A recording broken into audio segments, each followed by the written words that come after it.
Gente, hoje eu quero trazer uma mensagem que, por incrível que pareça, assim, eu comecei a fazer a mensagem essa semana e eu comecei a desenhar, mas eu vou confessar para vocês, o Senhor me trouxe. Eu fiz muito pouco isso no meu ministério, muito pouco mesmo, de pregar uma mensagem repetida. Mas eu queria hoje pregar uma mensagem que eu preguei no início da nossa igreja, faz muito tempo, mas eu tenho certeza absoluta que eu tinha que trazer essa mensagem hoje. Tudo nessa semana, nas minhas devocionais, tudo que eu fui fazendo me trouxe, há muito tempo, essa mensagem. Renan, dá um pouquinho de retorno para mim, só um pouquinho. Essa mensagem não é minha, essa mensagem é de um pastor que eu usei semana passada, inclusive como referência, que é o Bruce Wilkinson, que inclusive fez aquele livro que eu citei semana passada, chamado Doador de Sonhos. E hoje eu queria trabalhar com essa metáfora das 3 cadeiras. O texto que eu queria usar é o texto de Juízes capítulo 2, versículo 7. Eu queria que as famílias que estão aqui hoje prestassem muita atenção no que eu vou ministrar, muita atenção. Uma mensagem como essa muda a história de uma família e de uma geração. Vocês vão entender por quê. Juízes 2, 7. E diz o texto assim: o povo prestou culto ao Senhor durante toda a vida de Josué e dos líderes que continuaram vivos depois de Josué, e que tinham visto todos os grandes feitos que o Senhor realizara em favor de Israel. Depois que toda aquela geração foi reunida aos seus antepassados, surgiu uma nova geração que não conhecia o Senhor e o que ele havia feito por Israel. Então os israelitas fizeram o que o Senhor reprova e prestaram culto aos Baalins. Abandonaram o Senhor, o Deus dos seus antepassados, que os havia tirado do Egito, e seguiram e adoraram vários deuses dos povos ao seu redor, provocando a ira do Senhor. Vamos até aqui. Você acreditaria, por exemplo, que os nossos netos teriam potencial, por exemplo, de largar a fé e virarem satanistas? Você acredita que isso poderia acontecer? Você acredita que, por exemplo, daqui a 50 anos esse lugar mais não seria igreja, não mais seria uma igreja, mas seria um templo satânico? Você acha isso possível de acontecer? Olha, gente, talvez você fale, eu acho que não. Se a gente olhar para a Europa hoje, a gente vai perceber que isso é possível. Os lugares onde os reformadores fizeram grandes reformas e geraram grandes avivamentos no século XV, hoje são bar, boate, campo de golfe.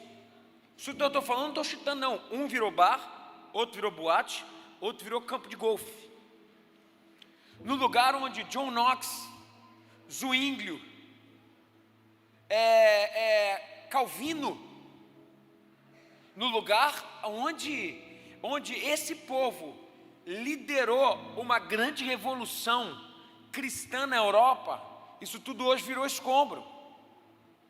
O que uma geração ou 2 gerações não podem fazer? Se isso aconteceu na Europa, eu queria mostrar para vocês o que esse texto acabou de falar a respeito disso. Josué, quando acessou a terra, Josué adorava ao Senhor, servo de Deus. Teve uma próxima geração que olhava para ele ainda e via ainda de forma resiliente uma espiritualidade. Mas diz o texto bíblico que a terceira geração não apenas se virou contra Deus, mas começou a ser adorador de diabo, dos Baalins. Bom, é isso. Israel deixou o Egito, atravessou o deserto sob o comando de Moisés, chegou a Canaã depois de 40 anos, e Josué assumiu o comando de Israel, e assim eles tomaram a terra prometida. Mas o texto que acabamos de ler mostrou que a primeira geração conhecia Deus em primeira pessoa. A primeira geração viu o que Deus fez no deserto, mas não apenas ficou usando aquilo como experiência em terceira pessoa. Diz o texto bíblico que Moisés, quando estava à frente do povo de Israel no deserto, Moisés ia para a tenda do encontro e ele ficava lá adorando a Deus e buscando a Deus e tentando entender o que Deus estava falando, mas Josué ficava de longe, olhando Moisés. Josué viu o mar vermelho se abrir, viu as codornizas servirem de alimento, viram o maná sendo derramado do céu. Josué viu aquilo tudo, mas quem foi agente foi Moisés. Josué viu a coluna de fogo durante a noite, a coluna de nuvem durante o dia. Mas Josué, não obstante ter visto a sua geração anterior, que era a geração de Moisés, ter uma experiência em primeira mão com Deus, Josué observava e olhava Moisés dentro da tenda do encontro. E sabe o que Josué faz?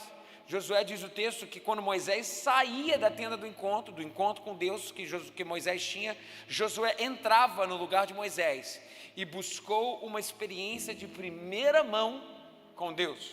Josué. Acabamos de ler que a segunda geração olhou para Josué, olhou para os feitos de Josué, chegaram na terra prometida. Então, quando chegaram lá, Josué falou assim: agora está por conta de vocês, mas eu vou dizer para vocês, eu e minha casa, o quê? Serviremos ao Senhor. Foi o que Josué falou, mas a responsabilidade é de vocês. O texto que acabamos de ler mostra que aquele povo olhava para Josué, viu o rio Jordão se abrir, viu Jericó ser destruída, as trombetas tocarem, viu vários milagres acontecerem de conquista de terra, mas aquele povo só tinha experiência dos seus pais, não olhavam para Deus em primeira pessoa. É mais ou menos você que tem uma vozinha do coque na sua família, e que quando tem algum problema, você liga para a vozinha e fala: vó, você ora por mim? Quem é mulher de oração em casa? Mulher de oração é minha mãe. Minha mãe ora, o céu cai. Minha mãe ora, o fogo desce. Então quando eu tenho problema, o que eu faço? Eu não vou para a tenda do encontro. Sabe o que eu faço? Eu ligo para a mamãe, eu ligo para o papai, eu falo: pai, você pode orar por mim? Mãe, você pode orar por mim? Essa experiência com Deus, ela é terceirizada. Quem senta na segunda cadeira, já olha para a primeira cadeira e recebe da primeira cadeira uma espiritualidade resiliente, residual. Mas quem faz de fato é papai, quem faz de fato é mamãe. Mas eu mesmo não tenho as minhas histórias para contar. Eu mesmo não tenho muito o que fazer. Até que o que acontece é o seguinte: esse que vive a sua experiência terceirizada, passa para esse cara aqui o contrário. Esse cara já olha para a segunda fileira e fala assim: a primeira cadeira já morreu, vovô já morreu, vovó já morreu. Eu perdi a referência de mulher de fé, eu perdi a referência de homem de fé. O que eu tenho? Eu tenho um pai que não sabe buscar Deus. Eu tenho uma mãe que se diz crente, que até sabe da Bíblia, mas não vive. E essa terceira cadeira cai num buraco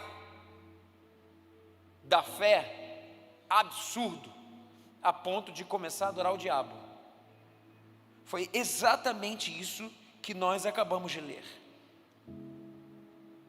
Os cristãos, os judeus, tinham a sua referência em Josué. A próxima geração ainda tinha Josué e os seus para ter como referência. A terceira geração cai num vazio existencial, a ponto de se tornarem adoradores do diabo, de Baalim. É isso que nós estamos vendo aqui agora. Sabe, a terceira cadeira é esse lugar aonde a gente não tem mais para onde recorrer, não tem mais nada. A terceira geração sabia que vovó fazia, que vovó era mulher de Deus, vovô era homem de Deus, mas e o pai? O pai não sei. O pai ouviu histórias a respeito de Deus, mas não conhece Deus. Mas vovô que era homem de Deus, vovó que era mulher de Deus, só que vovô morreu. E agora? meu pai não sabe orar, meu pai não tem experiência por Deus, e a terceira geração cai de fato num vazio existencial a respeito de quem Deus é. Se a gente fosse dar nome para as cadeiras, a gente daria nome. Primeiro, vamos chamar de cadeira do compromisso. Eu tenho compromisso com Deus, eu sei quem Deus é, e Ele é prioridade para mim. Segunda cadeira, vamos chamar de quê? 6, 7. Vocês estão ligados? Está ligado? Vamos chamar de cadeira para o pessoal que não entendeu. Essa linguagem é a linguagem de jovem, gente. Jovem que nem eu, assim. Vamos chamar essa aqui, segunda cadeira aqui, vamos chamar de café com leite. Nem lá nem cá. Está por aqui, está por ali. Terceira cadeira, vamos chamar de cadeira da rebelião. Rebelião, eu não adoro a Deus não, pelo contrário, eu adoro o diabo, sabe? Crise. Chama esse lugar de rebelião, de crise, sabe? Gente que senta nessa terceira cadeira é gente que tem muita pergunta, mas não tem resposta de nada, tem angústia, tem sofrimento, tem dor, tem vazio, tem vida sem sentido. Sabe o que essa terceira cadeira fala? É gente que critica, e tem críticas e mais críticas. Eu estou falando de uma terceira geração. É uma geração que sabe mais do que não crê, do que de fato do que crê. Porque eu não quero crer o que meu pai crê. Porque se ser crente é ser o que meu pai é, eu não quero. É gente que sabe mais o que não crê do que o que crê. Gente que sabe mais o que não gosta do que de fato o que gosta. Gente que rejeita o que recebeu dos seus pais, mas não sabe também o que põe no lugar. Sabe? Está em crise, está em busca de alguma coisa, está fazendo perguntas. Então, por exemplo, a primeira cadeira, qual é a sua relação com Deus na primeira cadeira? A relação com Deus na primeira cadeira é a seguinte: primeiro Deus, depois eu. Primeiro Deus, depois eu. Segunda cadeira, relação com Deus: primeiro eu, depois Deus. Primeiro eu, depois Deus. Em relação a Deus, a terceira cadeira: primeiro eu, depois eu e só eu. É isso. É exatamente isso. Como é que as três cadeiras se resolvem a respeito da vida, de várias coisas? A gente vai ver. Primeiro Deus, depois eu. Primeiro eu, depois Deus. Só eu e acabou. Por exemplo, alguns exemplos de gerações das três cadeiras. Por exemplo, Abraão sentou aonde? Primeira, segunda ou terceira cadeira? Primeira. Primeiro Deus, depois eu. Deus falou: você vai subir e sacrificar seu filho, Abraão. Mas Deus, o meu filho, ele fez essa pergunta? Deus, o meu filho, aquele que foi promessa sua, que você me deu, agora você está pedindo para eu matar? De jeito nenhum. Essa geração fala sim, Senhor, para Deus. Sim, Senhor. É para sacrificar o meu filho? E sim, Senhor. É para subir a Moriá? Sim, Senhor. Eu vou fazer. É para imolar o meu filho e entregar a ele como sacrifício seu sangue? Sim, Senhor, eu farei. Primeiro Deus, depois eu. Abraão gerou quem? Isaac. Quem é Isaac? Meio calabresa, meio portuguesa. O que se sabe de Isaac? Sabe que Isaac foi filho de um grande pai e pai de um grande filho. Mas Isaac mesmo viveu do pai. Isaac, o meio do caminho. Abraão e Isaac. Isaac gerou quem? Jacó. Quem foi Jacó? Jacó foi um traíra, traiçoeiro. 7-1. O nome dele já falou isso. Jacó deu volta em todo mundo. Jacó traiu seu irmão. Jacó traiu seu pai. Jacó traiu a sua família. Foi traído pelo seu sogro. Foi traído pelos seus cunhados. Foi traído por todo mundo. Se não fosse a mão e a graça de Deus na vida de Jacó, meu Deus, ele continuaria com o nome de Jacó. ele só virou de nome porque ele se encontrou com Deus e teve seu nome mudado porque quis. E por uma graça de Deus. Gente de terceira cadeira, só pela graça de Deus e uma intervenção divina que ela pode mudar de nome. Aconteceu com Jacó. Foi o caso de Jacó. Quer ver outro exemplo? Davi sentou em qual cadeira, gente? Primeira cadeira. E aí a gente aprende que crente de primeira cadeira, ele não é que ele vai tudo bem, não. Davi foi um homem segundo o coração de Deus, mas não foi porque acertou tudo, não. Davi, gente, vocês lembram de Davi? Davi traiu, lembra? Davi pegou a mulher do outro, mas só que gente crente de primeira cadeira, que é a primeira Deus depois eu, mesmo quando erra, não tem problema de rasgar suas vestes, quebrar o seu coração e falar assim: Deus, me perdoa, miserável homem que sou. Davi, primeiro Deus, depois eu. Davi gerou quem? Salomão. Quem foi Salomão? Salomão começou bem sua carreira. Deus falou: pede o que você quiser que eu vou te dar. Salomão falou: eu peço sabedoria. E assim aconteceu. Ele pediu, mas Deus deu 3 restrições para Salomão. Quais foram as 3 restrições que Deus deu para Salomão? Se aparte, não acumule tesouro, não acumule cavalos e não acumule mulheres. Ou seja, cuidado com a riqueza, cuidado com o teu poderio bélico, você não está aqui para fazer guerra, e cuidado com mulher. Nessas 3 Salomão falhou fácil. Vou falar só do terceiro aqui, da mulherada.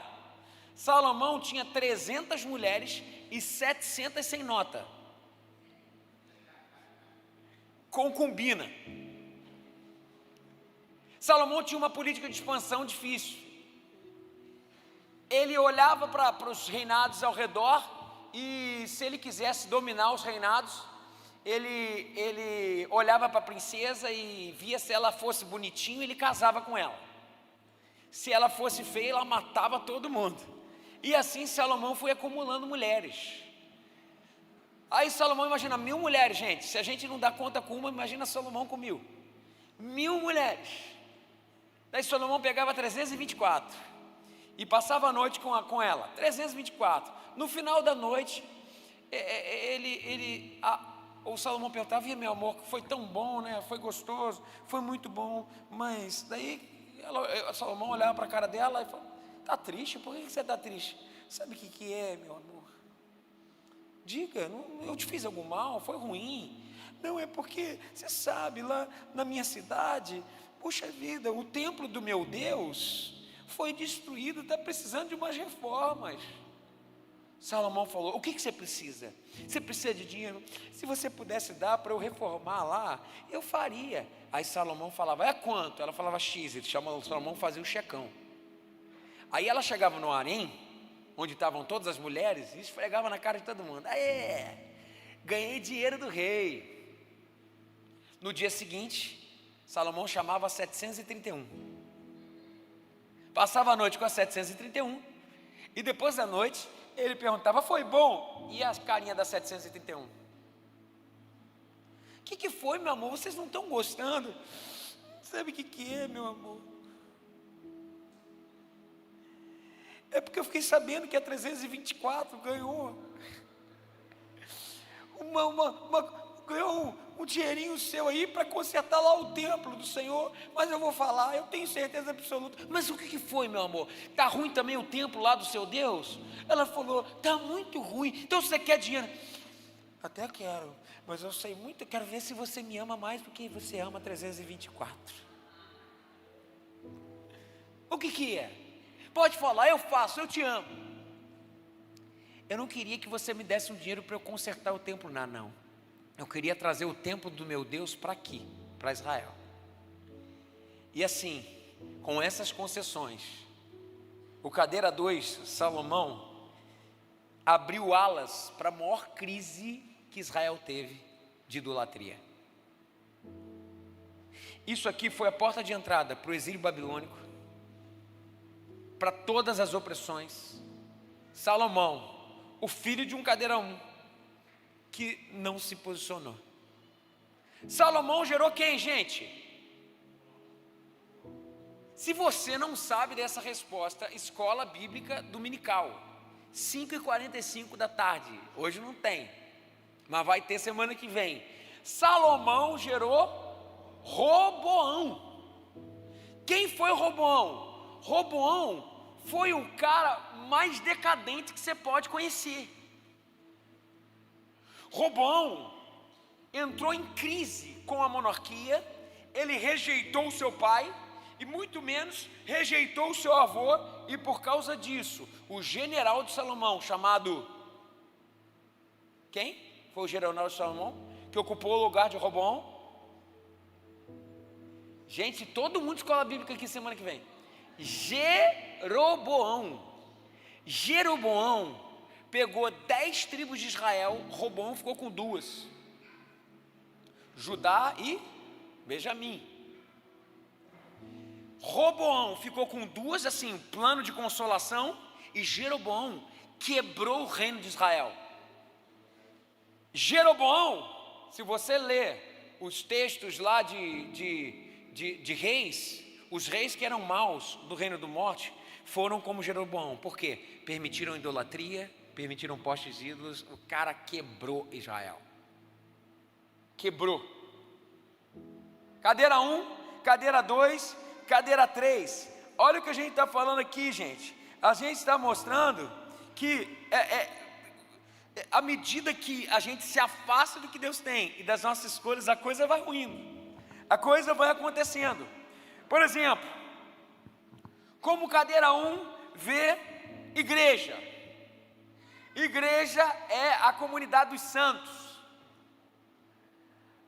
Aqui a gente sabe, é um hospital, tem um monte de gente em tratamento, mas tem gente de Deus. Deus está presente, Ele habita aqui. Eu lembro, graças a Deus eu tive pais de cadeira 1, e são até hoje, e sempre me ensinaram que igreja não é um lugar de santo, mas nunca levaram problema de igreja para casa, nunca, porque nossos filhos não estão preparados para escutar. Você quer que eles amem a igreja?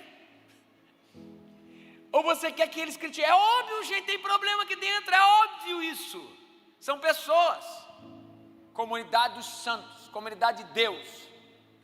Cadeira 2, igreja, um clube, uma reunião social, um lugar de fazer networking, um lugar de fazer fofoca.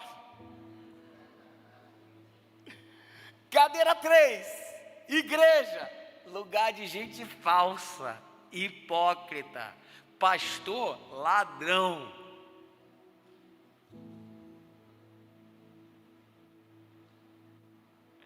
Como é que funciona então, por exemplo, casamento? Cadeira 1, aliança. O que Deus uniu, o homem não separa. Aliança. Cadeira 2, contrato. Contrato. Eu quero ser feliz. Se deu errado, eu vou buscar minha felicidade em outro lugar e ponto final, acabou. O importante sou eu, depois Deus. Depois os princípios. Eu, depois Deus. Eu, depois Deus. Cadeira 3, como é que funciona casamento? Conveniência, legal. Agora com união estável não precisa nem mais casar, né? Porque já garante legalmente que eu preciso. E como é que funciona? É como pais. Cadeira 1, como pais. Eu quero formar servos de Deus, filhos servos de Deus. Ah, mas o que teu filho vai ser? Pouco me importa. É óbvio que eu quero que ele seja um cara bem sucedido, mas o mais importante, ele pode ser o cara mais rico do país. Se não tiver Deus, já era, para mim não serviu de nada. Servo de Deus. Quero filhos médicos? Até pode ser, mas eu quero antes servos de Deus. Quero grandes empresários? Até pode ser, mas eu quero antes servos de Deus. Pais de cadeira 2 querem formar filhos. Olha só, seguinte, contanto que a polícia não vem à minha porta para bater, para pegar meu filho, para mim está tudo certo. Pais de cadeira 3, sabe o que eu quero? Eu quero que meu filho tenha muito dinheiro e me sustente. Então eu vou investir na educação, eu vou investir não está errado de fazer isso não, mas as prioridades mudam.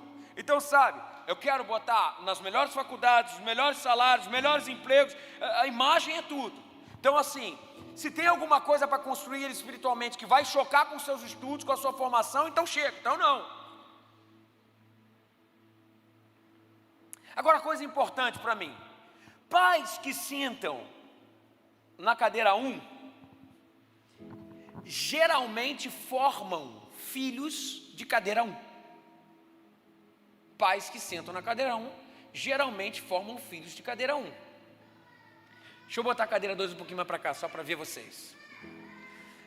Pais que sentam na cadeira 2, geralmente formam filhos de cadeira 3. Aqui está o grande lance.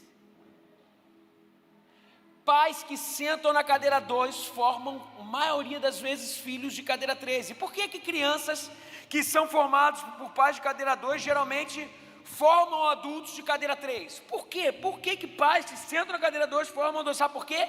Porque os filhos olham para o pai e vem o quê? Vem hipocrisia. Os filhos de cadeira 3 olham para o pai, de cadeira 3 não, se tornam de cadeira 3, porque olham para o pai e vem o quê? Vem hipocrisia, vem falsidade, sabe, via de regra, vem religiosidade, vem falta de relacionamento com Deus, vem uma desconexão entre o que eles falam e o que eles vivem,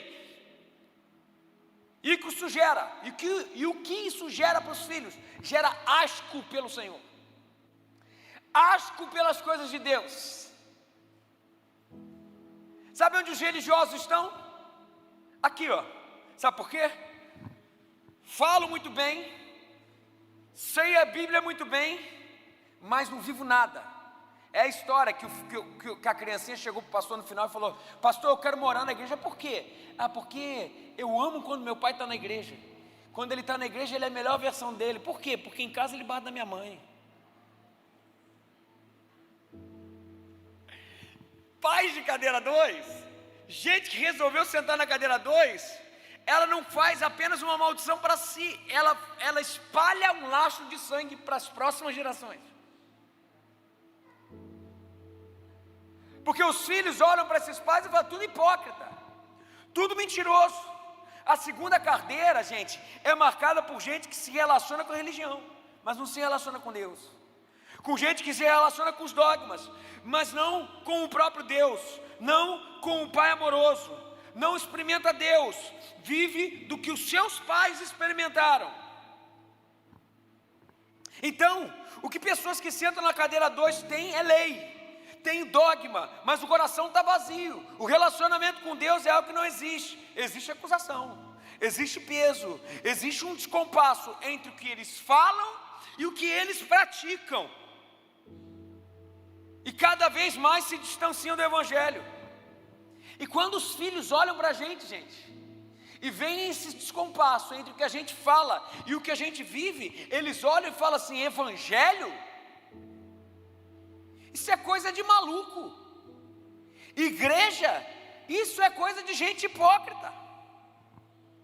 Os filhos dos pais de segunda cadeira fatalmente vão migrar para a terceira cadeira.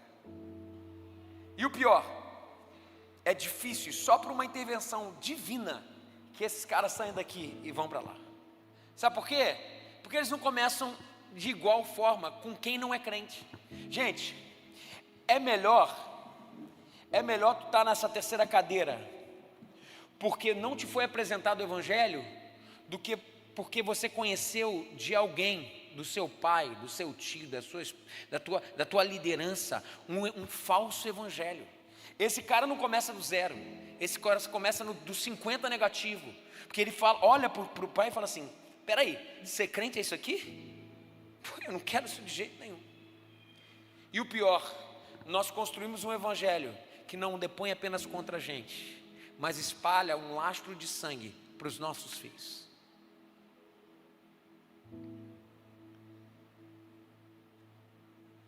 Sabe como é que o Novo Testamento chama isso aí? Apocalipse: quente, frio e o que acontece com quem é morno? Vomitar-te-ei da minha boca. Por que o frio não é vomitado? Porque frio é uma escolha. O morno é tá, mas não tá. É dizer que é, mas não ser. E o pior, o morno espalha morte por onde passa.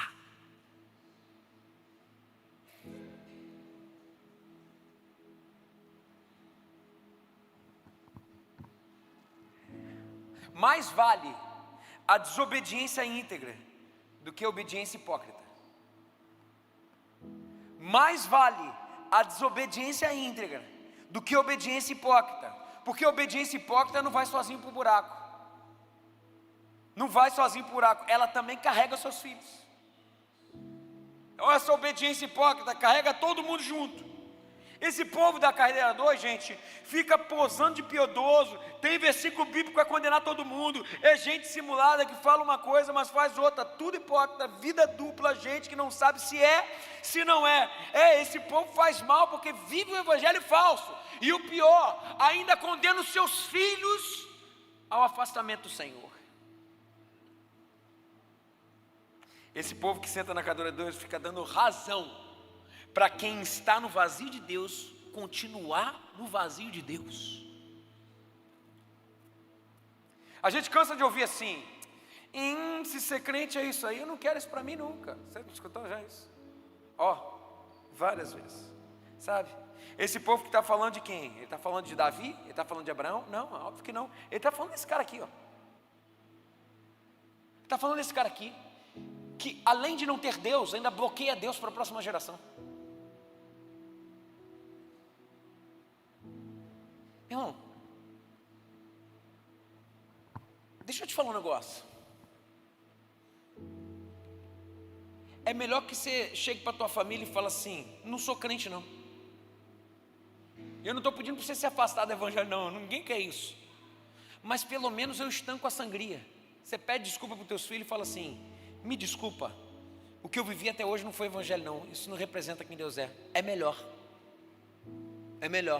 Porque pelo menos você dá uma oportunidade para o teu filho aprender o evangelho.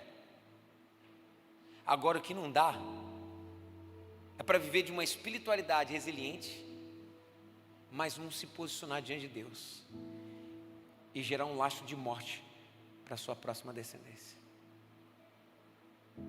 Queria chamar o pessoal do Ministério de Louvor aqui na frente. Eu queria fazer alguns apelos aqui hoje. Primeiro, para você que está sentado nessa cadeira aqui, a gente pensa que o pior é essa cadeira aqui, né? Quando começa a mensagem. Esse é o plot twist dessa mensagem. Eu quero falar com você, daqui, Você consegue ser sincero contigo? Você consegue ser sincero? Dizer, é isso que eu estou... Não, só existe cura quando a gente tem essa percepção a respeito de si. É isso aqui, Eu sou cadeira 2. Quero falar para você que está aqui, sentado aqui hoje. Paz. No nome de Jesus, é momento da gente se arrepender.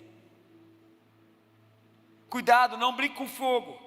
A pior coisa do mundo é viver sendo perseguido pela sua consciência. Sabe por quê, gente? Olha só, filho de crente de cadeira 1, crente de cadeira 2, ele não consegue nem pecar direito, essa é a verdade.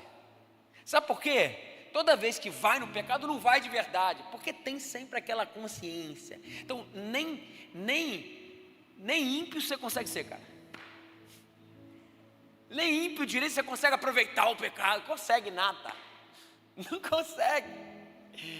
Agora, ou a gente, não tem jeito. Outro dia eu estava conversando com uma pessoa e a pessoa começou a chorar e ela começou a se arrepender. Ela falou, Senhor, eu tentei de tudo para me afastar de Ti, mas eu não consigo. Eu vou ter que me render. Eu tentei de tudo. Nem para ir longe a gente consegue. Sabe, meu irmão, desse lugar aqui, nós vemos a morte das nossas próximas gerações e como consequência disso, nós nos sepultamos juntos. Sabe, você conhece o evangelho, sua mente diz uma coisa, mas suas ações dizem outras. E quando você vai parar de fugir dessa consciência, que é divinamente atormentada, a gente fala assim, tem uma hora que a gente tem que falar assim, chega! Ou eu vivo de verdade, ou eu me afasto de verdade. Nossa, eu estou sendo até radical aqui demais. O que não dá é para ficar no meio caminho, cara. Não dá. O que Ele te pede hoje é: volte para o seu lugar. Volte para o seu lugar. Quente, frio. São as duas possibilidades, cara. No nome de Jesus, esse lugar aqui é falta de amor não apenas a você, é falta de amor à sua família. A sua família. Sentar na cadeira 2 é a mais nociva posição que alguém pode tomar para o evangelho de uma forma geral. Ela bloqueia todo mundo que está sentado na cadeira 3, inclusive de ver o evangelho de verdade que está na cadeira 1. No nome de Jesus, saia desse lugar de gerar morte para si e para os seus filhos. Você não percebe a tragédia que você está construindo para a sua família. Você não percebe.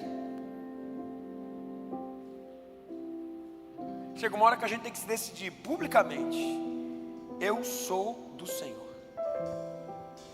Sabe, Deus tem sido muito bom para a nossa igreja. Nós temos uma excelente visão. Deus tem acrescentado muito à nossa comunidade de fé. Mas no final, de fato, gente, o que vai contar não é o que a gente constrói como igreja, mas o que vai contar de verdade é em qual cadeira eu estou sentado. Primeiro Deus, depois eu. Primeiro Deus, depois eu. Eu me lembro de Moisés, quando estava direcionando o povo para a terra prometida. O povo pisava na bola, filhos rebeldes. Moisés entra na tenda do encontro e fala: Senhor Jesus, Senhor Deus, perdoa nosso povo. Deus falou: eu mirei, eu não aguento mais. Moisés, eu vou destruir todo mundo. Moisés falou: não, se destruir eles, tem que me destruir também. Eu não vou abrir mão deles. E Moisés brigando com Deus. E Deus falou: tudo bem, eu vou dar a terra prometida para eles e para você também, mas eu não vou com vocês nesse caminho não. Sabe o que Moisés fala? Fala assim: se você não vai, nós não saímos do lugar, porque eu entendi que a minha terra prometida não é um lugar onde eu vou chegar, mas é ter a sua presença. É ter a sua presença. Se você não vai, eu não vou. O que Moisés está falando aqui é o seguinte: eu descobri a minha fonte de felicidade. Eu descobri onde está a minha alegria. A minha felicidade não é conquistar o que Deus tem para mim. Não são os títulos que eu posso ter. Não é o poder que eu posso conquistar. A minha fonte de felicidade, o meu lugar de chegada é o Senhor. E eu estou comprometido com Deus. Eu conheço Deus, não apenas de ouvir falar. Onde você está sentado? Ei mãe, ei pai, aonde você está sentado? Na cadeira 1, na cadeira da indecisão, que acaba e bloqueia a cadeira 3 de conhecer a Senhor, ou talvez na cadeira da Pris. Talvez o seu caso aqui hoje, que você está aqui, na cadeira da Cris. Olha para cá e vê uma péssima referência e bloqueou totalmente o que Deus fez na sua geração. Sabe do negócio? É realmente muito difícil. Mas em primeiro lugar eu tenho um negócio para falar para você. O que o seu pai fez, o que as pessoas do evangelho, que são autoridade de você, te cercam, fizeram, não definem de fato quem Deus é. Deus é muito maior que isso.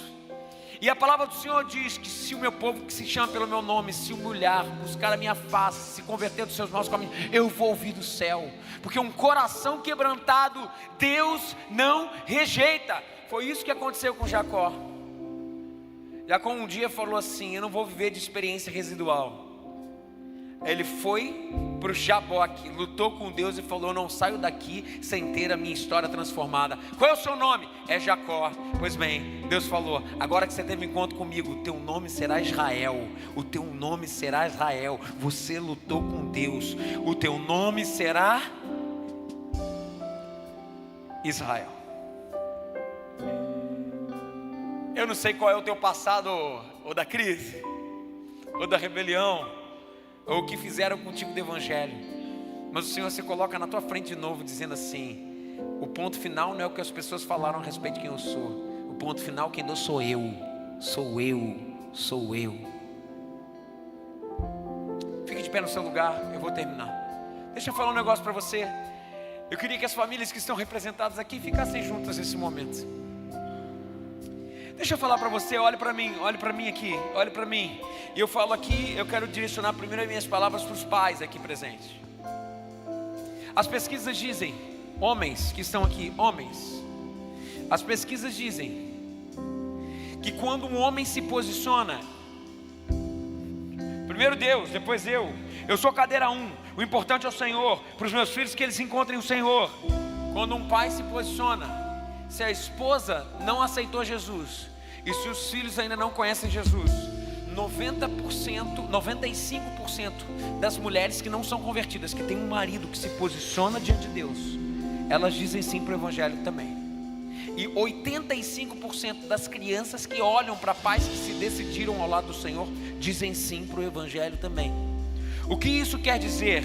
Homens que estão presentes aqui, o seu posicionamento diante de Deus vai ditar se a sua família vai seguir ao Senhor ou não, se vai ter um laço de sangue ou não.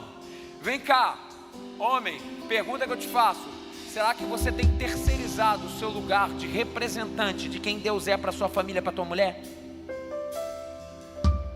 Não, a minha esposa que é mulher de Deus, ela vai... Deus falou que isso é responsabilidade sua, cara. Então diga assim: primeiro Deus, depois eu. Primeiro Deus, depois a minha família. Eu não negocio o Senhor. Então quando alguém ligar para casa que eu não quero falar, eu não vou falar para o meu filho: diz que eu não estou. Não, primeiro Deus, depois eu. Então toda vez que chegar imposto para eu pagar em casa, que eu posso sonegar, eu falo: eu vou pagar. Mas ninguém paga. Eu mostro para o meu filho dizendo assim: primeiro Deus, depois eu. O Senhor vai sustentar. Então toda vez que eu chegar em casa morto do trabalho, mas os meus filhos precisam ter de referência, eu vou ajoelhar diante de todo mundo, vou chamar a família e nós vamos buscar o Senhor. Sabe por quê? Porque é primeiro Deus, depois eu. Primeiro Deus, depois eu. Gente, olha só, para pais não basta buscar ao Senhor, tem que mostrar que está buscando para os filhos verem. Mães do meu país, mães da nossa nação, no nome de Jesus, se os pais dão direção, as mulheres são combustível. Minha irmã, ser forte e corajosa. Minha irmã, lute pelo seu filho. Mães de joelhos, filhos de pé. Mães de joelhos, filhos de pé. Gente, olha só, fica tranquilo, nossos filhos não vão morrer de fome não, é a promessa do Senhor. Se a gente busca, o resto vai ser acrescentado. O que os nossos filhos não podem é morrer sem Jesus.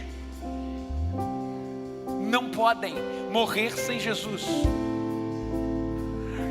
Pessoal, sabe qual é o meu pedido? Eu estou pedindo para alguns aqui se afastarem do Evangelho hoje. É isso que eu estou pedindo, se você não quiser levar a sério. Pelo menos, porque de dois maus eu escolho o menor. Você continuar do jeito que tu tá, atrapalha do Evangelho chegar no teu filho. Pelo menos toma uma atitude de homem ou de mulher. Fala assim: não, hoje, tô saindo fora da igreja, tô saindo fora do Evangelho, não quero mais Deus não. Desculpa meus filhos, Evangelho não é nada disso que vocês viram em mim. Tem uma responsabilidade de vocês, vão buscar o Deus de vocês. Eu acredito que Deus pode fazer, é mais íntegro do que continuar do jeito que você está. Sabe o que eu queria nesse momento? Você agora virasse para sua família, e talvez você tenha algo para falar. Eu queria que alguém assumisse a roda na família. Se é a mãe falando para o filho agora, ou seu filho falando para o pai, ou seu pai falando para o filho, o que vocês como família vão decidir?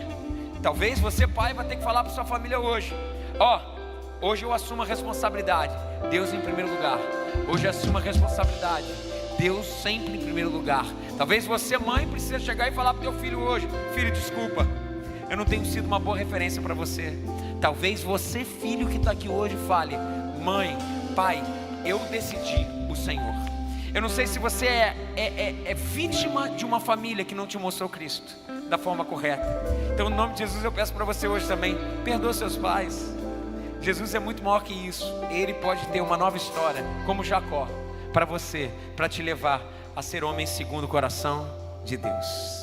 Jesus, eu quero declarar teu nome sobre toda alma e coração, pois sei que existe paz em tua presença. Clamo Jesus.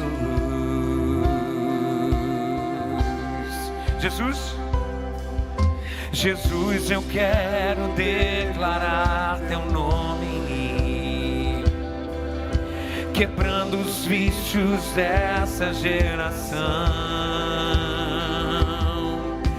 Declaro que há esperança e liberdade. Clamo Jesus,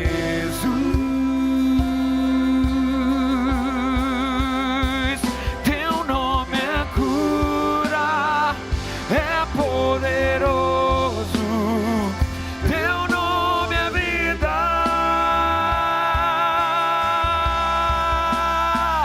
destrói cadeias, dissipa as trevas, vence.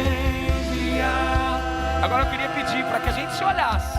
Nós vamos declarar sobre a nossa família agora. Diga: declare pelas ruas o nome de Jesus.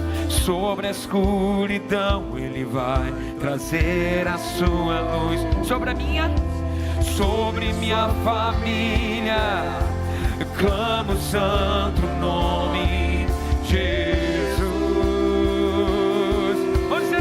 Declaro pelas ruas, declaro pelas ruas o nome de Jesus.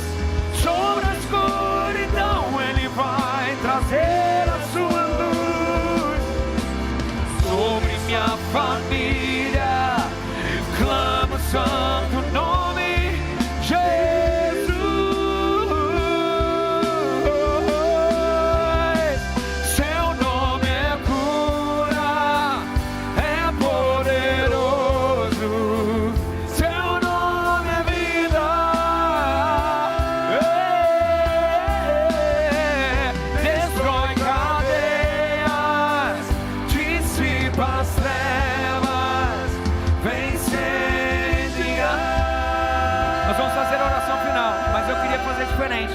Eu queria que alguém assumisse na família nesse momento e orasse ou falasse. É o momento da nossa família ser ministrada. Se é o marido, é o marido. Se é a esposa, é a esposa. Se é um filho, é um filho. Mas é o momento, talvez, de você falar, pedir perdão por alguma coisa, talvez profetizar algo pela sua casa. Nós vamos fazer isso agora. Vamos fazer? Faça isso.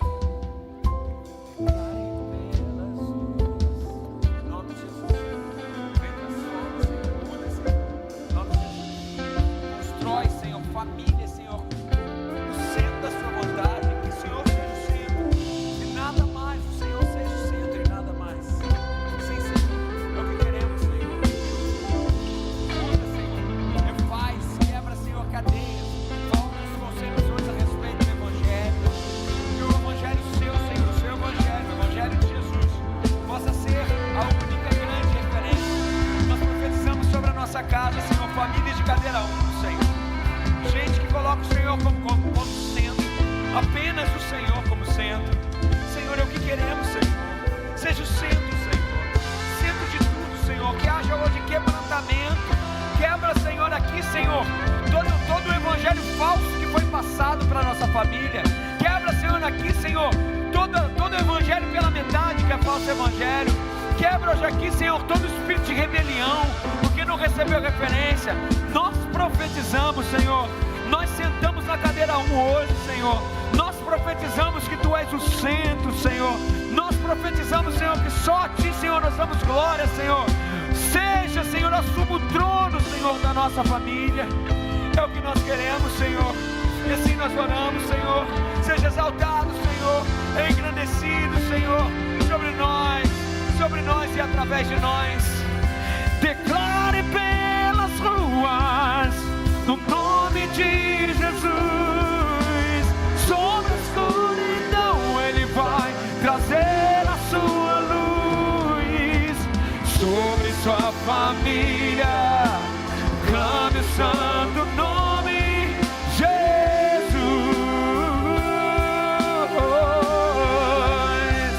Seu nome é cura, é poderoso. Seu nome é vida.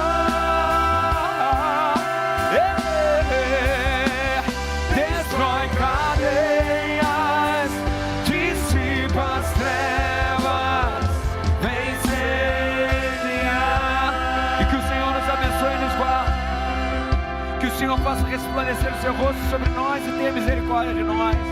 Que o Senhor assuma o centro e de lá não saia mais. Que o Senhor Senhor levante o seu rosto sobre nós e nos dê a paz. E assim nós oramos no nome de Jesus. Amém. Você pode aplaudir o Senhor. Feliz Dia das Mães, gente. Que Cristo seja o centro. Diga: declare pelas ruas o nome de